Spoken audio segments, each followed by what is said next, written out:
Hey everyone, this is Pip with BitTaxer, and in this video we're going to talk briefly about the Reports tab.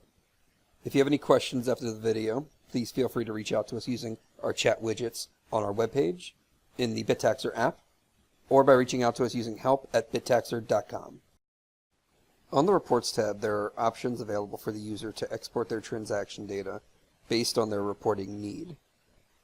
Once the report is chosen, next is choosing to report assets on a first-in, first-out basis or a last-in, first-out basis. For more information on FIFO versus LIFO based reporting, please visit our knowledge base at bittaxer.zendesk.com.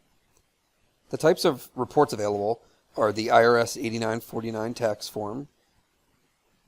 We also have the BitTaxer tax information worksheet, and we offer format reports for TurboTax as well as Tax Act.